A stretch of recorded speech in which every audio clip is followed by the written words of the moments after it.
केंद्रीय गृहमंत्री अमित शहा यांच्या कोल्हापूर दौऱ्याच्या पार्श्वभूमीवर त्यांची भेट घेण्यासाठी कोल्हापूरकडे निघालेल्या महाराष्ट्र एकीकरण समितीच्या कार्यकर्त्यांच्या गाड्या कर्नाटक पोलिसांनी हत्तरगी टोल नाक्यावर अडवल्याने तणावाचे वातावरण निर्माण झाले आहे.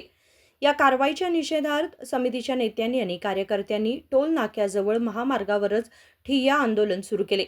शनिवारी सकाळी महाराष्ट्र एकीकरण समितीचे नेते व कार्यकर्त्यांचे शिष्टमंडळ विविध वाहनांमधून कोल्हापूरकडे रवाना झाले होते. मात्र हत्तरगी येथील टोल नाक्यावर कर्नाटक पोलिसांनी त्यांचा ताफा रोखला. पोलिसांच्या या कारवाईचा निषेध करत कार्यकर्त्यांनी महामार्गावरच बसून जोरदार घोषणाबाजी केली. नहीं चलेगी, नहीं चलेगी, दादागिरी नहीं चलेगी. अरे नहीं चलेगी, नहीं चलेगी, दादागिरी नहीं चलेगी.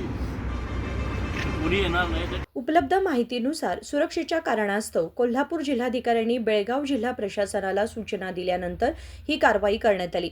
मात्र याबाबतचा लेखी आदेश दाखवण्याची मागणी समितीचे नेते तथा वकील अमर येळ्ळूरकर यांनी केली असता पोलिसांनी तो देण्यास नकार दिल्याचा आरोप करण्यात आलाय.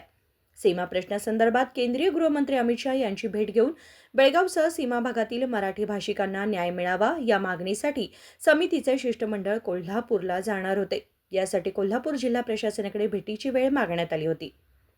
राजशेखर हिरेमठ, KMM मराठी, बेळगाव.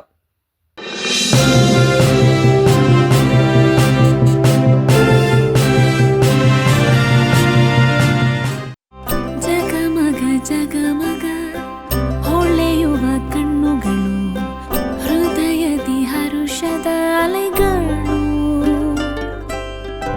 ಬಂದಿದೆ ಶುಭಗಳಿಗೆ ಪ್ರೀತಿಯ ಗಳಿಗೆ ರೇಷ್ಮೆಯಲ್ಲಿ ಸುತ್ತಿದ ಸ್ವರ್ಣಗಳಿಗೆ. BS Channabasappa and Sons, The Textile Mall, Tilakwadi, Belagavi.